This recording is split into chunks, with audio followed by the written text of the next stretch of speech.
Welcome back to Modern Politics. I'm Warren Baylog. And I'm Emily Yukis. It's the last week of February 2023, and today we're going to talk about the FBI, and particularly the new director, Kash Patel, whose full name is Cash App. His first name is Cash App Patel. Yep. And did you know, Emily, that he sold merch with it's like a $sign with his first name, Cash with a $sign. Like he's done some typical he's Indian. Doing merch. He did before, yeah. I mean, he's done some scammy Indian type stuff, and he's probably gonna start a meme coin. Yeah, I mean, this has been the thing with Kash Patel. It's a joke, okay? But the FBI, though, is a very serious institution, and we want to take this very seriously. There's a couple of things happened here in the last few days that all kind of came together, and I wanted to do a show on what I think is going on with the FBI and the administration and the system as a whole. The one thing was, of course, he got confirmed by the Senate as the new director of the FBI, which Fox News is touting him as the first Indian American and the first Hindu. Well, he's actually Ugandan. Well, yeah, he was born in Uganda. He fled Idi Amin, actually. Yes. It's funny. Our first Ugandan Indian FBI director, and he did swear in on the Bhagavad Gita. Right. Which I thought that was a meme too, but it's real. Yeah. So, I mean, everything's a meme now. Federal agencies are a meme. Right. FBI, government agencies are back, bro. It's cool. We got 4chan anons in the FBI now. Yeah, it's really based. We red-pilled a deep state, man. The Indianification of the ruling elite, or at least their first tier of Janissaries, continues. I mean, this has been going on for a while now. We had it with the two Jews who founded Google when they put the Indian in charge nominally, but they're still in the background in control. Kamala Harris is a great example, half Indian, half Jamaican, but many others. I mean, this has been going on, and it's been happening on the Republican Party for a long time. Again, you have the strange spectacle of Republicans who are, now and more than ever signaling how they're if not pro-white, how they're against anti-white stuff. Republicans touting the fact that he is a minority, just like J.D. Vance's wife, and Democrats who are the anti-white party and always willing to celebrate diversity and extol the virtues of that kind of thing, suspiciously quiet about the fact that this guy is breaking barriers as the first whatever. Well, we're having people like white nationalists saying that this guy is pro-white and that this whole administration is pro-white. And of course, I always say that this is a Zionist supremacist open takeover, a Jewish supremacist coup. Well, it's been ongoing for, over a century, but and they're disguising it as a white supremacist thing. So, and you have a lot of people falling for that on both the right and the left, people that should know better. And, they're going so far as to market this brown guy as now like the guy that's going to save white people. Like the FBI it's not very well disguised. The fact that you have brown and black people as the face of the new Republican Party, I mean, there's a kind of cognitive dissonance there with people that's really bizarre. But again, this is a minor point compared to some of the larger issues. So there was something that happened with me personally in the last week is the Free Expression Foundation, Glenn Allen and his attorneys have kicked up my Charlottesville appeal that was dismissed by the Fourth Circuit up to the Supreme Court. So they are petitioning. It's a petition to the Supreme Court for them to hear the case. Now, they only hear about 1 out of 20 cases or something. I mean, it's like 5%. It's a long shot. It's a very, very long shot. But the case is solid. The case is extremely solid, and it's so solid that basically if this gets rejected or if you don't win, it's going to just show the whole thing off to be, illegitimate. This is an illegitimate system, especially when we're in this whole anti-woke fervor now. Right. Anti-wokeism is here, woke is dead, America's back, et cetera, et cetera. And, if they're going to rule this not in your favor, a very clear violation of free speech, and just, a direct attack against white American patriots by the government, then it's just not going to look very good. Right. And Gateway Pundit did a very good article. They interviewed me about this, which was very nice. It's a great write-up. I encourage everyone to read it if you have not yet seen it. And really, the point I made when I was talking to them, which is true, is that regardless of how we feel about Trump today, in August of 2017, when the Unite the Right rally happened, a lot of the backlash by the left that was directed against us was really directed also against Trump. At that point in 2017, I think a lot of us were still basically on Team Trump. I mean, I had my reservations, but I hadn't completely given up on that we could see good things out of the administration. And Terry McAuliffe, the Virginia governor, of course, was the Clintons' top fundraiser for years, for decades. That guy has been in bed with the Clintons and the so-called Clinton crime syndicate. And so Terry McAuliffe would have had a spot in the Clinton administration had Hillary won in 2016. There's no question in my mind. Mm-hmm. So you take this cast of characters, this very corrupt Clintonista, Terry McAuliffe, the governor, who in his book basically says that he made the call to shut down the Unite the Right rally, but then on the ground was the black police chief, Al Thomas, who he's named in the lawsuit, the Jewish mayor at that time, Michael Signer, and of course Wes Bellamy, who was the infamous black radical on the city council. But there was a whole crew of extremely anti-white Trump haters that were the ones that engineered this violent Antifa attack to shut down our rally. So it's important because we see all this stuff getting rolled back with January 6th. All the January 6th people are being pardoned. Well, what about James Fields? James Fields should get a pardon. Yeah. And what happened to us at Unite the Right, a lot of people were saying this in the Gateway Pundit comments section, because they're all Trump supporters. They were saying this was like a trial run for January 6th. And in many ways it was. Yeah.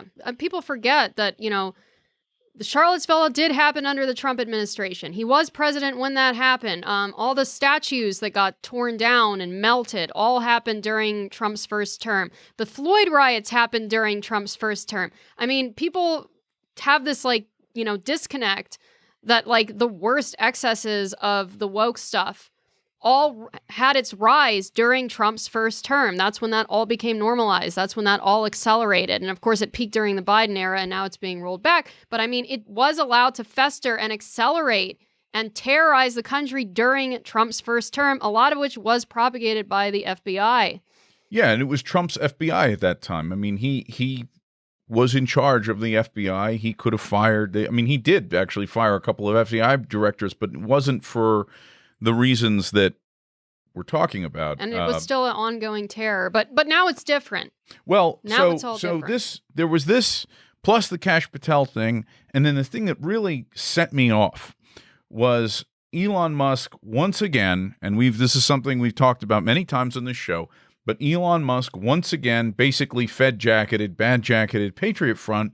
He literally fed-jacketed Patriot Front. And, well, he said he didn't actually say they're working for the feds this time. He implied that they're working with the media. Very heavily implied it. Somebody wrote, mainstream media, all Nazis must be exposed. MAGA, all right, let's dox Patriot Front. Mainstream media, wait, not those guys. And then Elon said, isn't it strange that they never got doxed, with a thinking face. And this, as of right now, this has almost 32 million views.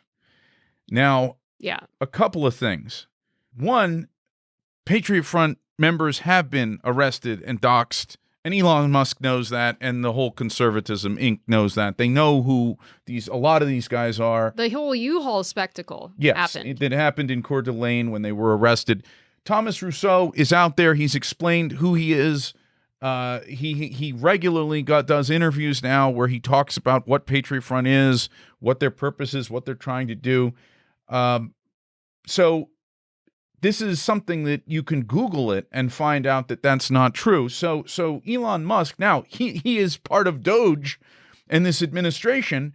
So he's part of the new administration, and he is the establishment now. Yes. You know, and his Twitter actually has become the new media. Like, Yeah. Twitter is replacing legacy media. Yes, and it's becoming a big Zionist echo chamber. I mean, more and more you are seeing less pro-Palestine stuff and more just explicit Israel stuff, explicitly saying, let's get them all out of Gaza, let's carpet bomb it, whatever. I mean, it's becoming a literal Zionist far right, like Ben Gvir tier echo chamber platform. Right. The thing that really that came together here for me with the FBI was reading the replies to this. The top reply was which has 12,000 views and a bunch of other 300 and some likes. Guy says, everyone knows Patriot Front with the tiki torches is FBI cosplaying as bad guys in a false flag operation. Can't wait for Cash to release the Patriot Front files on X. Now, this is the thing.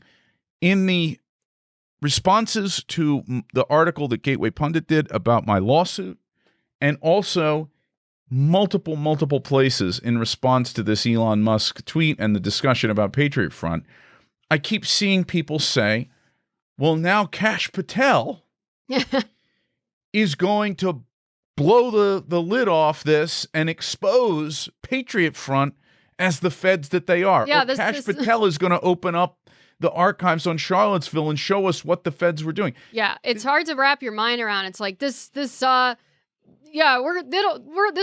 to show these dirty old disguised feds. We're going to get the feds. The new feds are going to get the old feds, and they're going to put them in jail and get them off the street.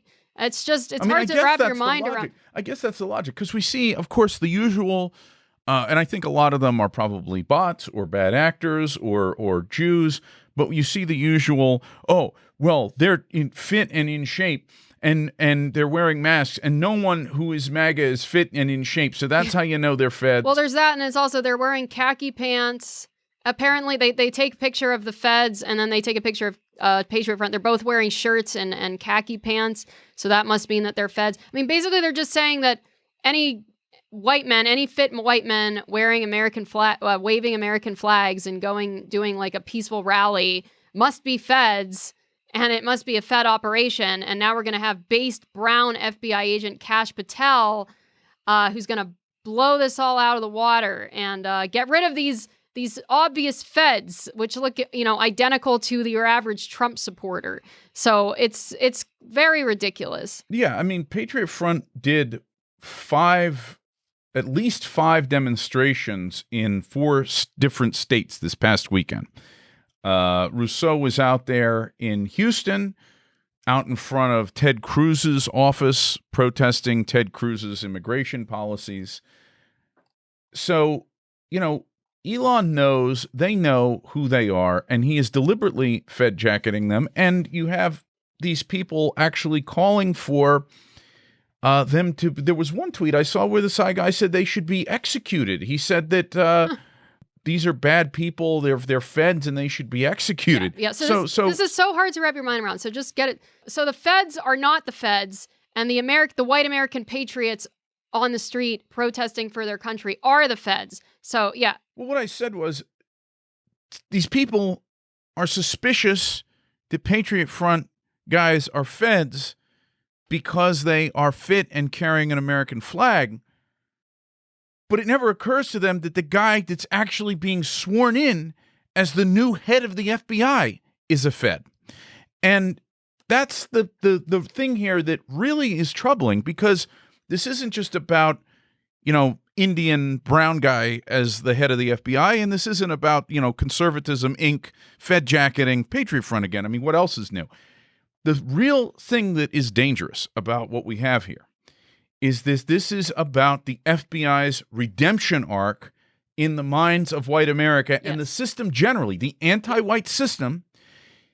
The whole thing right now is to redeem them and build up trust again in the system when it was at an all-time low. And these comments reveal that. It's working. These people, now again, granted, some of these comments for sure are bots. Some of them are Jews. Some of them are Indian scammers. Some of them are, it's not, a lot of it's not organic.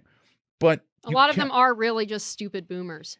I think this is a real serious danger. And we're going to go through it. There's a precedent for this where people are flipping. The white people who were the FBI, their opinion of the feds was at an all-time low. All-time low after January 6th, after the war on domestic extremists, Whites, aka the war on patriotic whites, white, yes, the war on whites, the whites. obvious war on whites that happened that started during Trump's first term and crescended during Biden's term. Trust of the FBI and at the system by whites was at an all-time low, abysmal, and they needed to do a course correction here. They were like, okay, the whites are quitting the system. They're quiet quitting. They're not engaging. It's getting to a point where white people are just anti-American at this point because American is becoming synonymous with, BLM and, we're getting replaced. So they said, okay, let's course correct. Let's get people trusting the system again. Let's get people bought back into the system. And you would think, it would be so blatantly obvious that people would be like, well, hold on now, but it appears to be working. Well, let's start with, because it's not just Kash Patel, it's also Pam Bondi. I saw people in the comments on Gateway Pundit that are like, oh, now we got Pam Bondi in and Kash Patel, everything will be okay. If we start with Kash Patel, I was really digging to try to find some dirt on this guy, to try to find like the smoking gun, and I couldn't find much. And that in itself makes me suspicious because the thing about Kash Patel, all the pushback against him is based on his singular personal loyalty to Donald Trump, that he's a MAGA guy and that he's spoken out against what was done to January 6thers and that type of thing. And all the pushback against him is coming from people in the Congress like Adam Schiff, who are absolute anti-white, Jew commissars. Right. So this is the binary they're trying to create. Well, you could say, well, Warren, you're just imagining this. I mean, the reason you're not finding the bad stuff about Kash Patel is that it isn't there. It's that this is actually a good development that this guy is in. The FBI is not going to be as bad as it was. It's not going to be as anti-white. Trump's on our side, and Kash Patel is the sign of that. There's a number of reasons, though, why I doubt that and why I think it's very important to be skeptical of that. I mean, I outright reject that idea. Yes. First of all, is the fact that Kash Patel was himself a federal prosecutor for years and years and was involved in anti-terrorism stuff. So so he worked in the counterterrorism field. Right. For how long? For quite a while. And he was actually principal deputy with the director of national intelligence in 2020 with Rick Grinnell. Now, that was under Trump. But he was during Trump's first term? Yeah, during Trump's first term. But he was also chief of staff to the Secretary of Defense. This guy is just, he's a part of this deep state thing. And has been for a very long time. And any of the counterterrorism stuff, his focus has been against Muslims. And that's really what the system uses Indians for, because there's a divide there. Indians are the ones that the Jews like to use against Muslims. Yeah, and of course they're rolling him out now because we're going into, probable war in the Middle East, and Middle East tensions are ramping up, and the whole new thing now is to take control. These Jews are taking control of these far-right parties like AFD because the anti-Semitism, they admit, is worse amongst the immigrants, amongst the brown people, amongst the Muslims. So they're trying to get rid of that now. They're trying to root that out. Somebody is pushing this guy along. You don't just go from being like working in the 7-Eleven to suddenly you're the head of the FBI unless there are people who want you in that position. Well, it's not just January 6thers, you know what I mean? Yeah, well, they're acting like this is a whole, they're just they're clearing out the deep state. They're finally draining the swamp and putting in all new people, all new organic people, and it's just not the case. Most of these people have been working, under the old regime for, years and years and years and have been part of the deep state. And it's not like they're just bringing in all these new people. I mean, these guys have been around forever. Well, let's look at this. The fact that he is a careerist Justice Department guy and an anti-terrorism guy, counterterrorism guy, we should just touch on some of the history here and how these institutions are institutionally anti-white. If someone emerges out of that milieu, they are a bad person. Like they're not a good person, for sure. For sure. So Trump's talking about getting rid of the Department of Education. Well, I mean, let's look at the Department of Justice. The Department of Justice was created by Ulysses S. Grant after the Civil War, specifically to go after the Ku Klux Klan. And the Ku Klux Klan was formed in the aftermath of the Civil War as a way for white Southerners to resist the racial terror that was being imposed on them during Reconstruction. So really, the whole Department of Justice from the beginning, and this is something that Merrick Garland was very keenly aware of and would invoke, the Justice Department was created as an anti-white tool of the federal government. Yeah, well, the FBI was itself created as an anti-white tool. Basically, long story short, the FBI has always been an anti-white institution. They're trying to make the FBI great again. Trump literally said that we're going to make the feds great again, right? Well, that's what this is all about. That's what this is all about. The whole idea is, instead of abolishing the FBI, which was the NJP platform demand, and is something that was actually being discussed under Biden, now it's all about make the FBI great again. And the FBI never was great. Well, the FBI, when it started out with J. Edgar Hoover, I didn't realize this until we started researching it. I knew very well about the FBI's aggressive, illegal, criminal persecution of the German-American Bund and all of their vicious anti-Nazi activities during the 1930s and in World War II. Yeah. I also knew about COINTELPRO in the 60s and in the 70s when they aggressively went after the Ku Klux Klan and all the pro-white groups. They were also going against black nationalist groups, too. They were doing both sides. But J. Edgar Hoover was terrible for going against National Socialists first in the lead up to World War II, and then any kind of white resistance to the civil rights stuff in that era. What I didn't realize was that J. Edgar Hoover got his start during World War I, creating a registry of enemy aliens and basically using the FBI to crack down and intern German Americans during the First World War. They put them in camps. Yeah. This was a piece of history people forgot about. I knew about it in World War II, but I didn't realize and World War I was really the peak of the anti-German hysteria. J. Edgar Hoover, right off the bat. I mean, this is a guy who, first of all, is, as it's well known now, he was transvestite. Yeah, he was a homosexual transvestite. He was literally in bed with the Jewish mob. He ran around with Meyer Lansky and the Rosenthal guy, big Jewish crime families that specialized in, liquor sales during Prohibition, gambling, sexual blackmail. I mean, J. Edgar Hoover and his Jewish friends kind of pioneered the sexual blackmail rings. They would have like elaborate homosexual parties and invite, all the famous people they could, and then, film them and basically use it against them. And that was the main method that J. Edgar Hoover was able to ascend in the ranks and climb in power, was through these blackmail operations. So yeah, he was very in bed with the mob, with organized crime, and with Jews. I mean, people say, oh, but he was an anti-communist.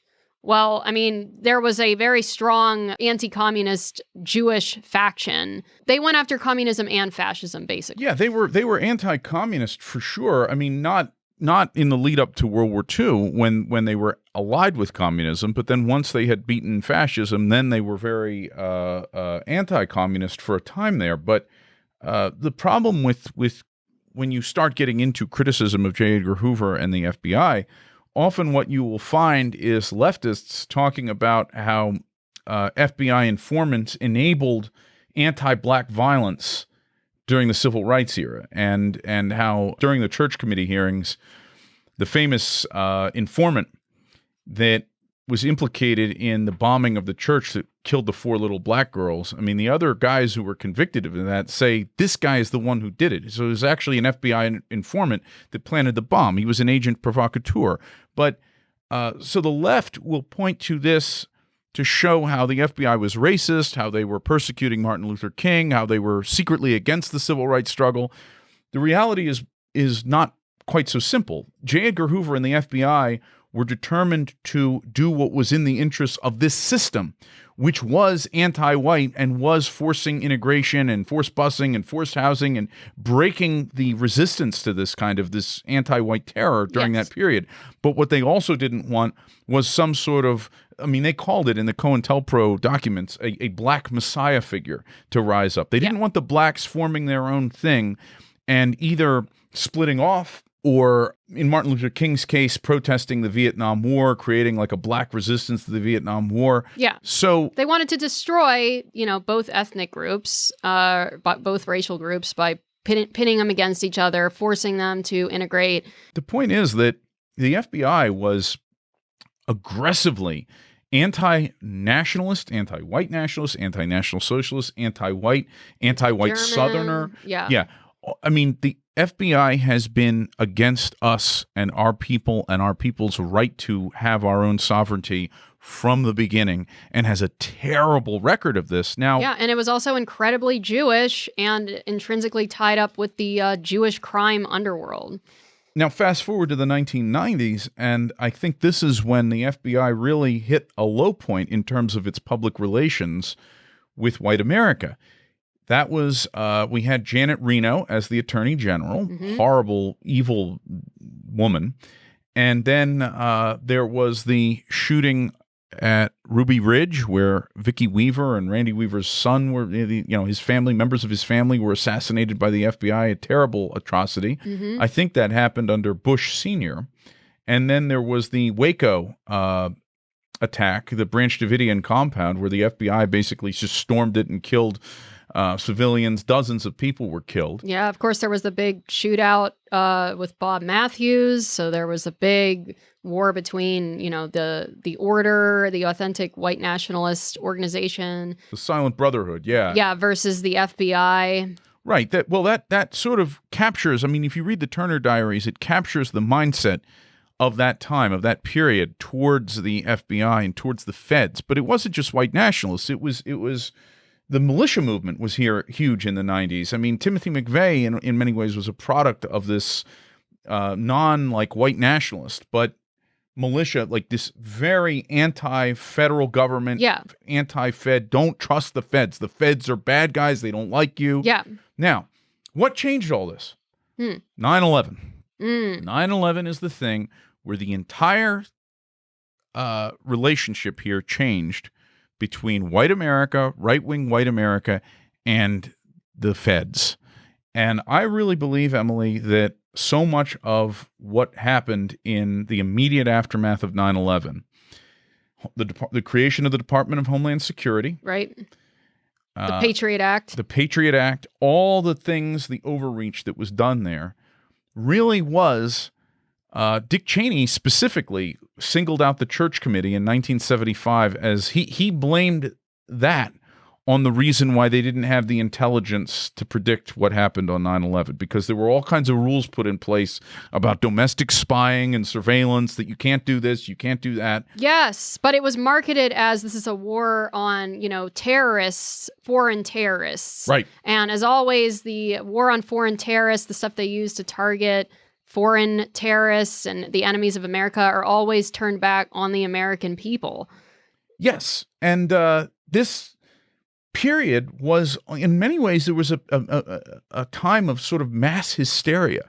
I want to play a clip about we were talking about freedom fries, about the freedom fries thing that briefly became a trend because France famously did not back the U.S. in its war against Iraq.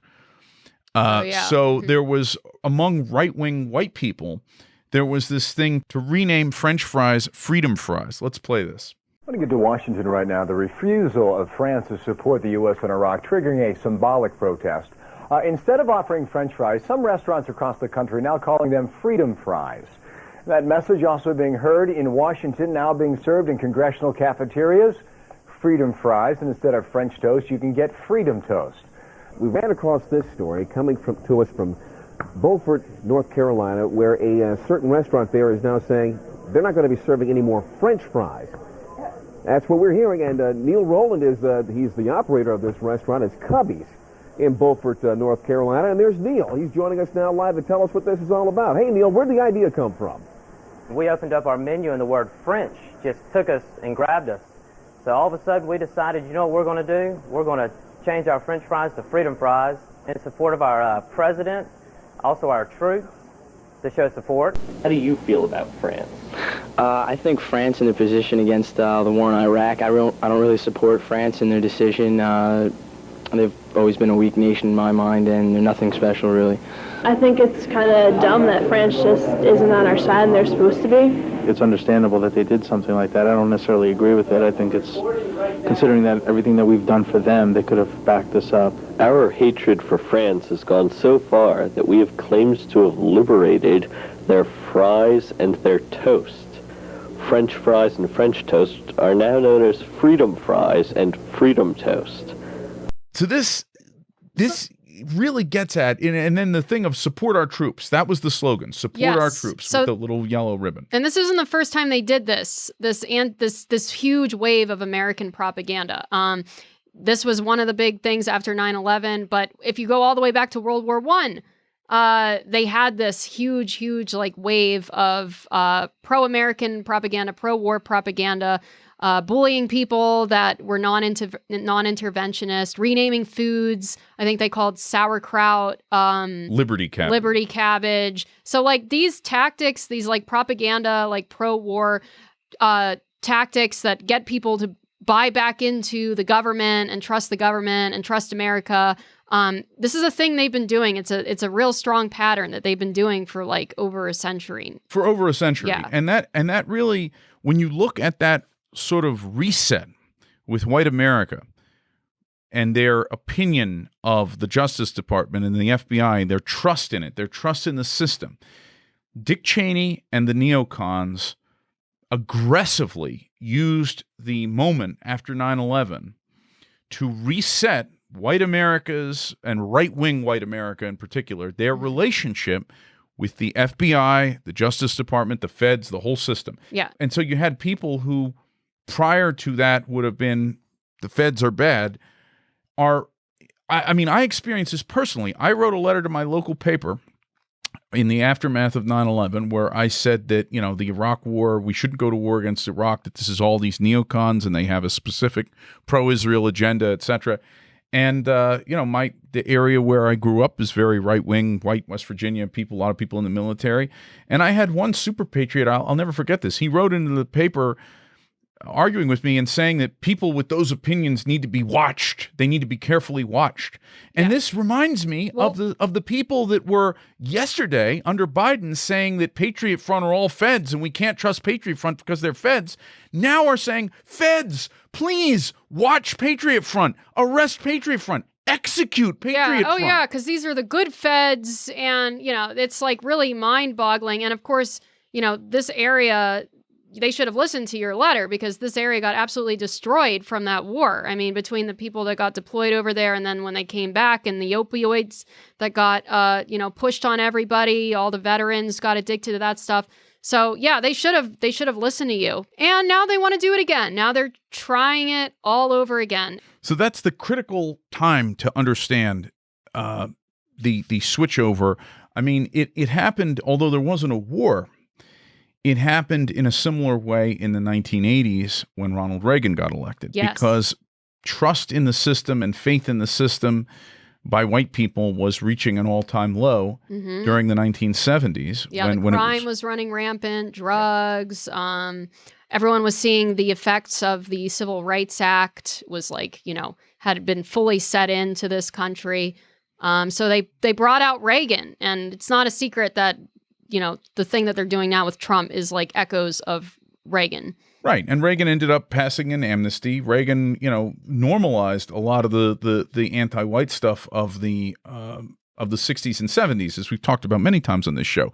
But the thing with Kash Patel and what's happening, I think, has to be understood in this pattern that the system has. Now, you mentioned the First World War and the propaganda then, and this is what I really wanted to get into with people, is the history of how this was done in the First World War. There's a figure named George Creel that is not really well known today, but it's absolutely critical that our people understand who this guy was and what he did. Yep. Because you have people like Tulsi Gabbard now being put in charge of intelligence. You have these other figures, again, like Kash Patel, who's not really, he doesn't really have a record of opposing the system, but he does have a record of standing up for Trump and MAGA people, specifically MAGA people, and January 6ers, and sort of bucking the system. Yeah. But I think, and I've said this, that Tulsi Gabbard, I said this on Horse Strike, the purpose of putting her in charge is so that people trust the system again. Now, you could say, well, you're just paranoid. I mean, you get Tulsi Gabbard in charge, that's pretty good, right? I mean, what else? What more do you want? I mean, she did get more pro-Israel. This is true. But I mean, what if there really isn't any smoking gun? What if there really isn't anything wrong with Kash Patel and Tulsi Gabbard? That's kind of the problem. Right. It's because if there isn't anything you could say, well, they did that. If they're these trustworthy people that they're, oh, wow, they're really looking out for us. And, I have to admit, when I watched the Kash Patel thing where they were, confirming him or swearing him in, I said, this guy sounds pretty good. I was even like, wow, this Indian guy is saying all the right things. I mean, see, that's the problem, though, is because they are really trying to get people to buy back in. And, they know people are dumb, but they're dumb to a point. They want to give us, they're really trying to throw us some bones here. They're getting desperate. They want to give us some stuff that's really going to appeal to us genuinely, that people can't just point to something that they did and be like, well, see, he's anti-white or, et cetera. So, well, let's talk about George Creel, because this is the context in which I think you have to understand some of these appointments. During the First World War, America got involved in April of 1917. So the war had been raging already for since 1914. And the Wilson administration, of course, Woodrow Wilson was elected on the slogan, "He kept us out of war." So that was the thing. He ran as an anti-war candidate. And this is another reason why, for all of Trump's pronouncements, how he wants peace, and I just saw J.D. Vance was at CPAC saying the same thing. Trump wants to be the man who brings peace to the world. Oh, yeah, they say a lot of things. I don't buy it, because Wilson ran on the same slogan. And FDR in 1940. FDR also was, because Wendell Willkie was his opponent, and Wendell Willkie was an interventionist Republican. So really there were no good options for people who were non-interventionists, people like Lindbergh and the original America First Committee in the 1940 election, because FDR was saying he was wanting to keep us out of the war. Of course, he was doing everything behind the scenes to get us involved in a war. Yeah. But his opponent, Wendell Willkie, was openly interventionist Republican. So it really was... what are you going to do? Yeah. Let's just play a clip of FDR's fireside chat that he gave on September 3rd, 1939, when the war in Europe broke out. Now, remember, this is the guy who did everything possible to engineer America's entry into the war. This is what he told the American public, though.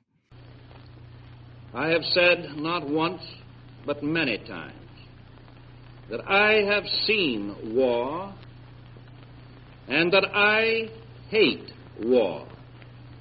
I say that again and again. I hope the United States will keep out of this war. I believe that it will. And I give you assurance and reassurance that every effort of your government will be directed toward that end. Yeah, it's kind of like the situation with Trump. It's like he's saying he's non-interventionist. Of course, he did, get involved with stuff during his first term. It could have been worse, but, he did, execute Soleimani. He did a number of moves.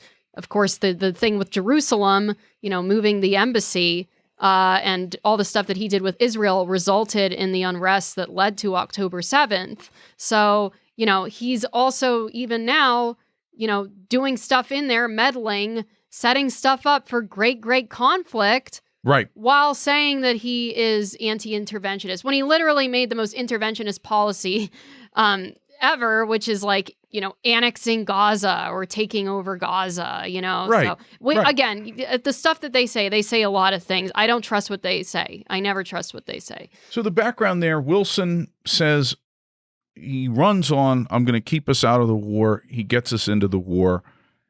And then as soon as we are at war with Germany, they create the Committee on Public Information, the Committee for Public Information, CPI, which I've talked about many times. Of course, it is featured in the famous documentary series Century of the Self, and it's where Edward Bernays got his start, and really the whole field of public relations and the mass consumer society. Century of the Self sort of documents how this all came out of the propaganda of World War I, the war effort propaganda. But CPI is an incredibly dark and scary and infamous institution in American history. It is the only time America ever had an official Ministry of Propaganda. Yeah. And it was created to sell the war to the American public because the American people were anti-war, just the way they were before World War II. The public did not want to get involved in this war.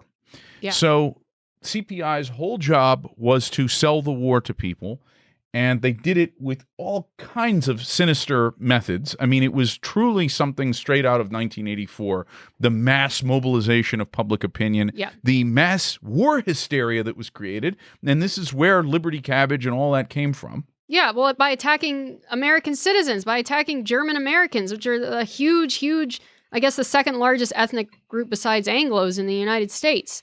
Right. Yeah, just literally turning on their own citizens to market a foreign war. Yeah, and I want to play some clips about this, but before I do, I just want to mention the guy that was put in charge, that was named by Wilson to head up this committee. He was the chairman of the committee, was George Creel. And George Creel was famous as a muckraker journalist, which anybody who doesn't know what a muckraker is, it's someone who during the populist and progressive era was a journalist who kind of stuck it to big business and stuck it to the man. Yeah. And I'm going to read a section out of the book that Century of the Self was based on. It's a great book, and everybody should get a copy. It's called PR, A History of Spin by Stuart Ewing.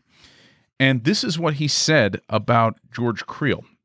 So they were talking about forming basically a propaganda department for the government. And this was recommended by Walter Lippmann, who was a big Jew, along with Edward Bernays. Very, very sinister figures. So Lippmann exhorted Wilson to create an official government news bureau, an agency that would advertise the war as one to make a world safe for democracy.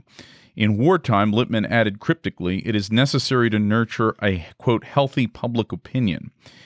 Heeding these admonitions, on April 14th, 1917, Wilson took an action to hold fast the inner lines, issuing Executive Order Number 2594, which decreed the establishment of the CPI. From within the government, the committee's membership included the Secretary of State, the Secretary of War, the Secretary of the Navy. To head the CPI, Wilson appointed Creel, a well-connected progressive journalist, as its civilian chairman. In light of Wilson's unease about possible liberal opposition to the war, the appointment of Creel was ingenious and adroit. Beginning in Kansas in the mid-1890s, Creel had been a part of the founding generation of progressive publicists, writers who built careers aiming their pens at governmental corruption and corporate excess. By 1910, he had acquired a national reputation as a top investigative journalist. Beyond his progressive pedigree, Creel had also been an early champion of Wilson's run for the presidency in 1912, Since then, he had gained the president's notice and confidence. Given the exigencies of the moment, Creel was precisely the kind of man Wilson needed to head a wartime publicity bureau. From a lifetime of experience, he understood the importance of public opinion in modern life. He was also acquainted with an extensive community of progressive journalists around the country. Wilson believed Creel could bring these potential opinion leaders into the fold to establish a visible link between liberal ideals and the pursuit of the war. On the whole, Wilson's assumption was justified. When war was declared, an impassioned generation of progressive publicists fell into line, surrounding the war effort with a veil of much-needed liberal democratic rhetoric. And then this was the other interesting thing. Most important, Creel had been a conspicuous critic of big business and of pro-business propaganda in the years directly preceding the war.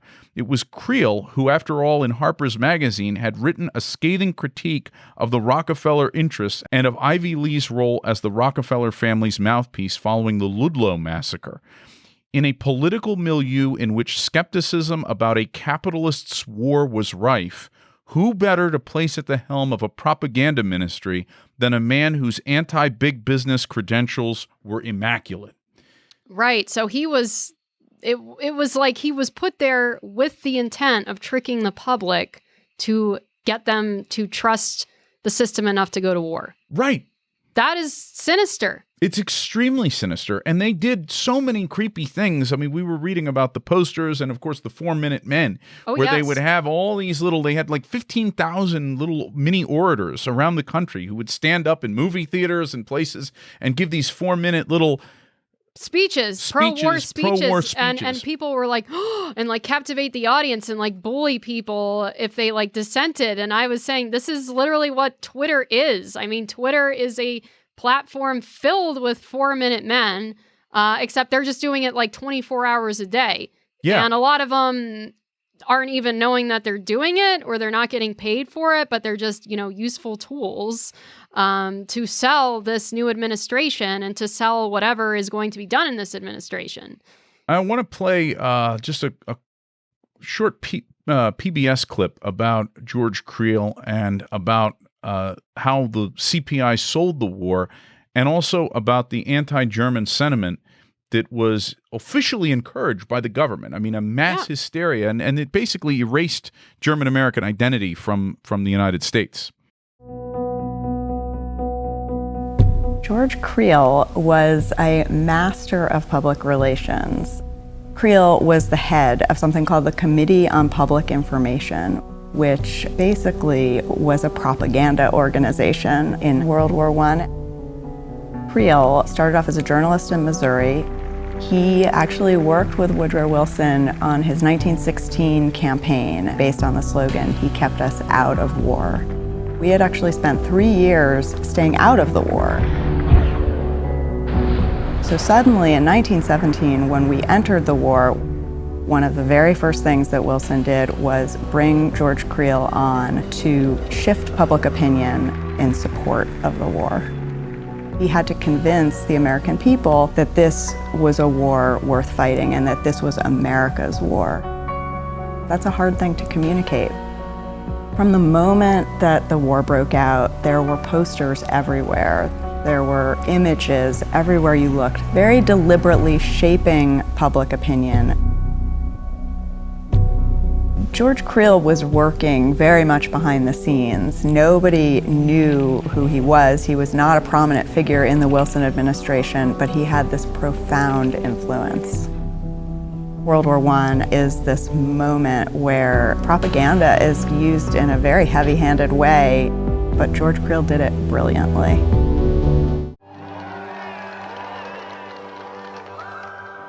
After the United States enters the war in April 1917, President Woodrow Wilson knows that he needs to mobilize not just the American army, but the American people. And he knows that's a difficult task. So what Wilson does is he launches a massive campaign of propaganda that taps into every media that's available in America at the time. This includes newspapers, movies, posters, toys and games for children, all aspects of popular culture. In some ways, this new propaganda machine is not so different from this new industry called advertising. But now all of those techniques are being turned to advertising the American war effort. The primary person behind this effort is George Creel, who presents Wilson with the opportunity to turn this propaganda machine into a government agency, the Committee on Public Information, or CPI. The major mission of the CPI is to get all of Americans on board with the war effort. Creel gets 75,000 men to volunteer to be what were called the 4-Minute Men. They went all over the United States. They were speaking in movie theaters. They were speaking in libraries. They were telling people to support our efforts in the war. Buy Liberty bonds, follow our food policies, eat less, conserve more, and grow your own food. And then supply the labor that's needed, not just in the war industries, but also on farms. The beauty of the 4-Minute Men is that they are doing the government's work, but they are in fact actually volunteers, neighbors, people you might already know, who are volunteering to sort of spread the message and to create the kind of national unity that President Wilson worried wasn't actually there under the surface. George Creel is also having newspapers follow the articles that he is actually giving to them through a daily bulletin. This is the day of newspapers being abundant. They're looking for ways to fill their columns. The Daily Bulletin provides these things copyright free, so you can just take an article that was written by a staff member of George Creel's. So newspapers will have a lot of pro-war articles. Americans are seeing propaganda images at the movies, they're seeing it in the newspapers, but they're also seeing it everywhere they go in the form of posters. Some of the most famous artists in America are making them, and millions of them are being printed and distributed all around the country. It is in particular a poster war. They're graphic, they're violent, they're bloody. There's one of the Kaiser as a giant spider attempting to spread his hairy legs all over the globe. Sometimes it's how awful Germans are. There's an image of a German soldier dragging a young girl. Posters that encourage people to leave the meat and the bread for the soldiers. You'll see images of women for the Land Army, support for the YMCA. Probably the best known is a poster that was made by James Montgomery Flagg. Uncle Sam had been around for a long time, but James Montgomery Flagg's version, which is the one with Uncle Sam pointing at the viewer and saying, "I want you," is a product of the First World War, and in some ways one of the biggest icons of the war that we remember a century later. Creel is hugely successful. There are a lot of people who hate Creel, and there will be people who protest against him. And many First Amendment rights will be squashed. But the majority of Americans are influenced by his propaganda machine and get behind the war effort. You do have these pockets of people who are reluctant, who say, I don't believe in war. I don't think this war is just. I won't fight. You are likely to end up in prison for your ideas in these conditions. Immediately after the U.S. had declared war, local governments, civic organizations, and even ordinary citizens began an attack on German Americans and their culture. There are children who are instructed by their teachers to cut German songs out of the music books that they use in their classrooms. There is a public Stein-breaking fest at one point to keep people from drinking German beer. There's even in one town in Ohio a really gruesome slaughter of German dog breeds. But it's important not to let these ridiculous stories to overshadow what is really a wholesale destruction of an ethnic culture in the United States. Germans were pressured to stop playing German music, to stop going to German plays. And when I say Germans, I mean German Americans whose ancestors might have been in this country since before the Revolution. The anti-German hysteria even extended to the federal government. The CPI published an article with tips on how to identify people who were pro-German. The president issued a decree that made any German living in the United States register as an enemy alien. almost 500,000 men and women were photographed, fingerprinted, and interrogated about their loyalty to the United States. The program was administered by a 22-year-old member of the Department of Justice, J. Edgar Hoover. By the fall, a new series of camps capable of housing thousands of people had sprung up in Utah, Georgia, and North Carolina. Not to train new recruits, but to imprison anyone that the government considered a threat to its security.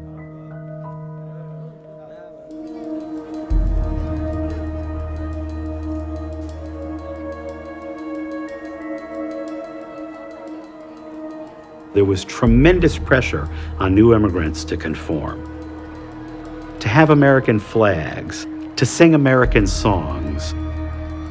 We welcomed you here. Now you're here, you're with us, and you're only with us.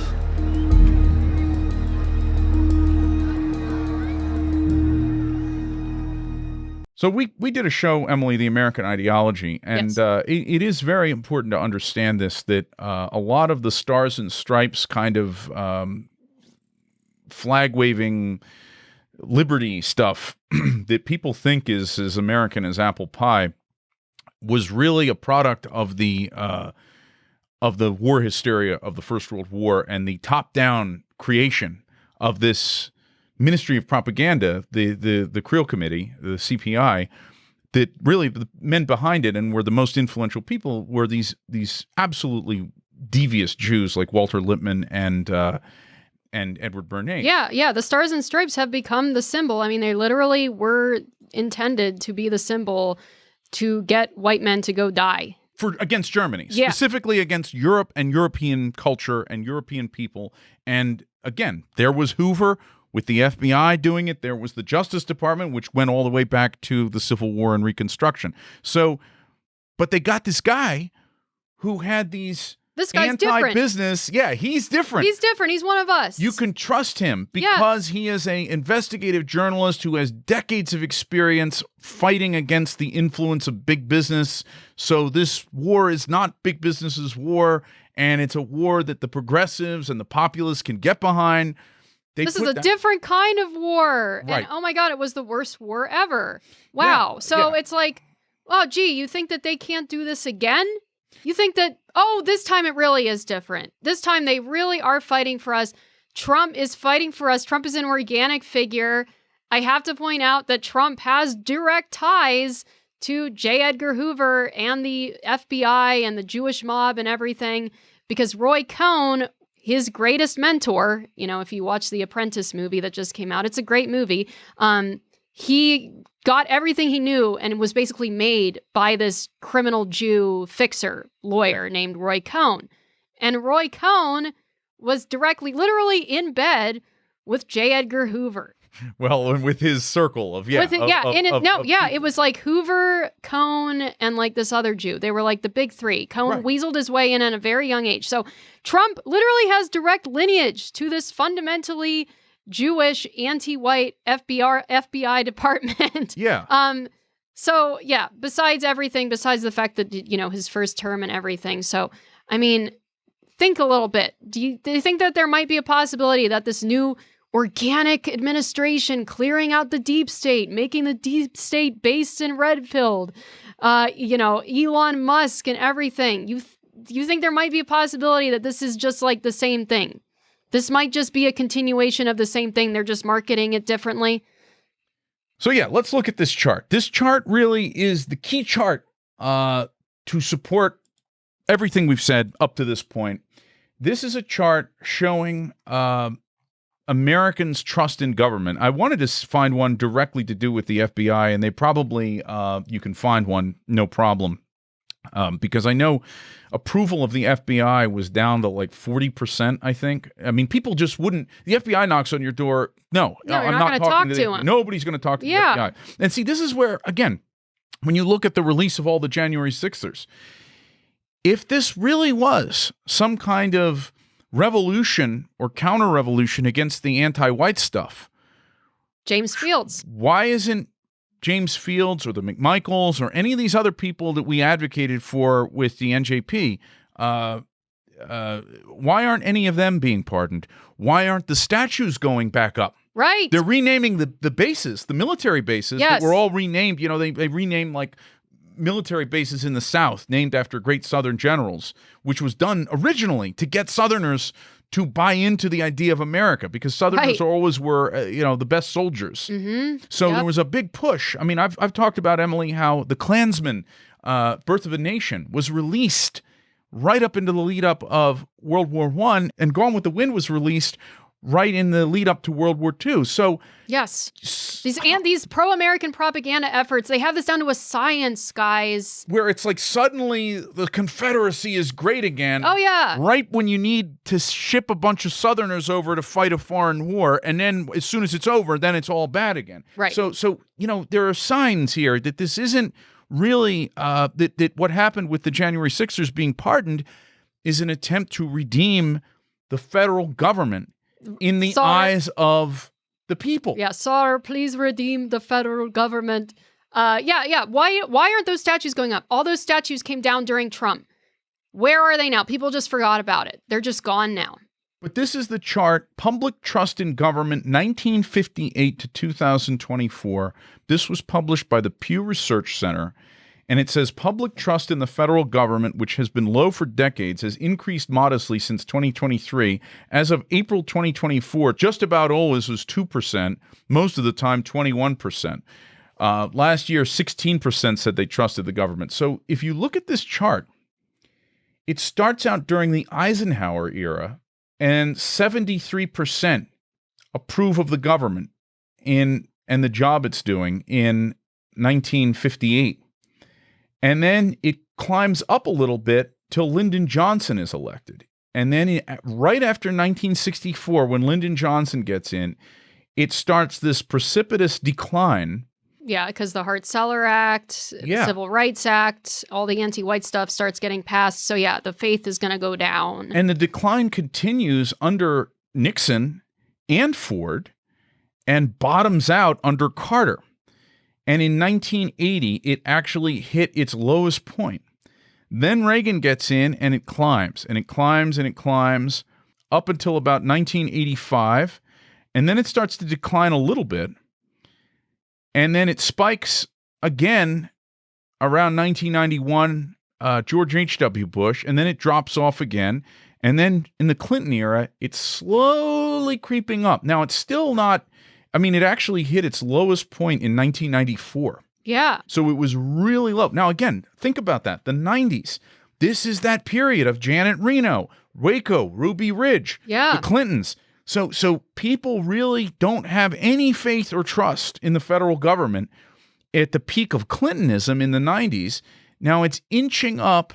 Then 9/11 happens, George W. Bush, boom, it shoots up again. And now this point, it's over 55%, which is still low. It's still way lower than it was under Eisenhower, but it's higher than it's been at any time since Nixon 1972. It was enough to sell the Iraq War. Yes. That's all they needed. And it sold the people, the same people who had been all anti-Fed during the 90s, and it hit its low point.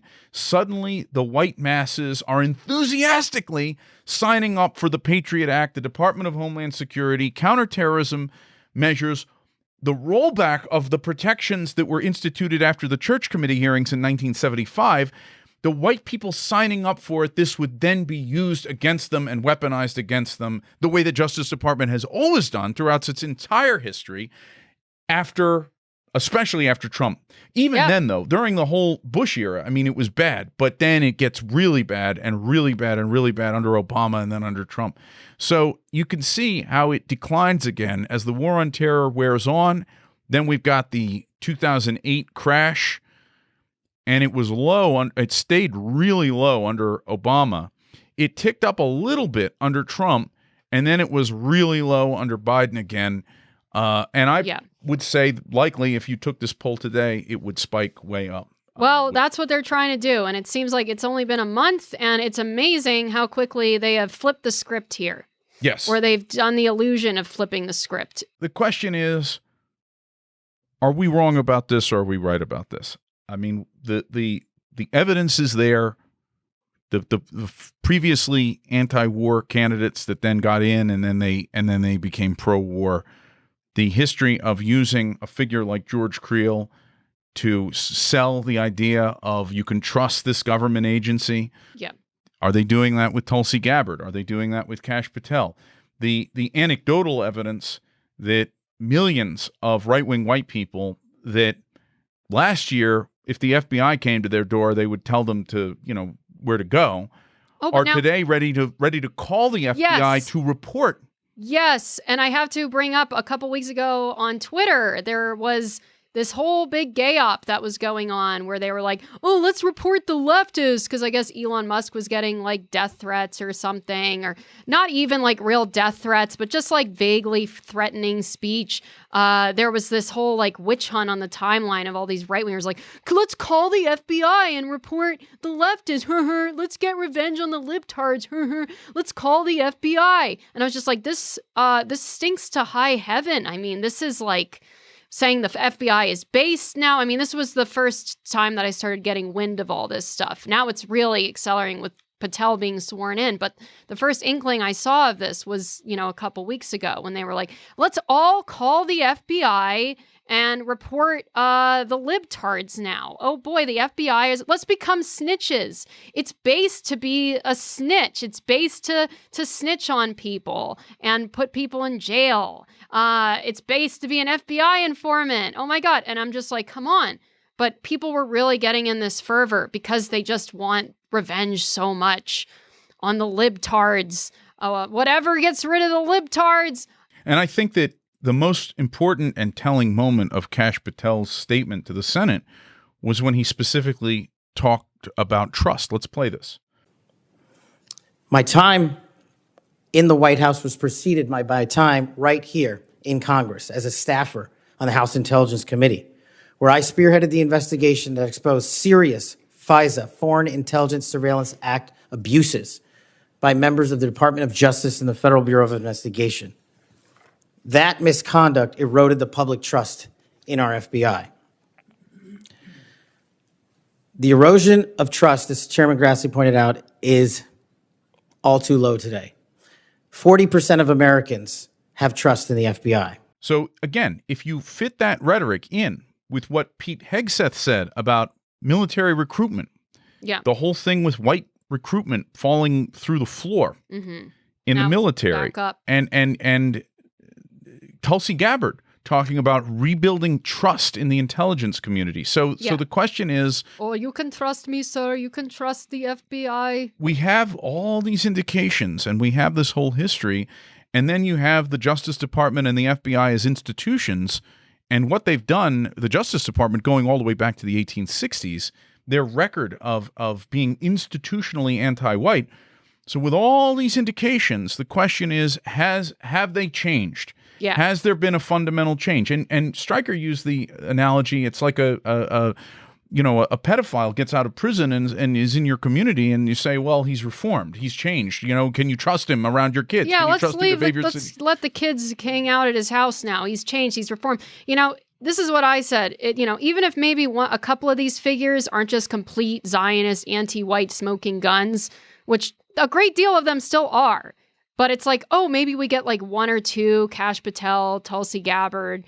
Tulsi Gabbard's still pro-Israel. Kash Patel's extremely pro-Israel. Well, Marco Rubio is a lifelong neocon. Yes. Lifelong pro-war neocon, and now he's talking about peace with Russia, peace with this, peace with... So we're supposed to believe that Marco Rubio... Yeah, no, you see these like supposedly intelligent right-wing accounts being like, I'm pleasantly surprised about Marco Rubio. It's like, come on, guys. They did the same thing with Lindsey Graham in Trump's first term. Lindsey Graham was the worst scumbag and the worst neocon there was. And when he started, they were making pro-Lindsey Graham memes when he was, allying with Trump. So at best, you have, Kash Patel, who's still an extreme Zionist, but maybe isn't explicitly anti-white. That's the best you're going to get.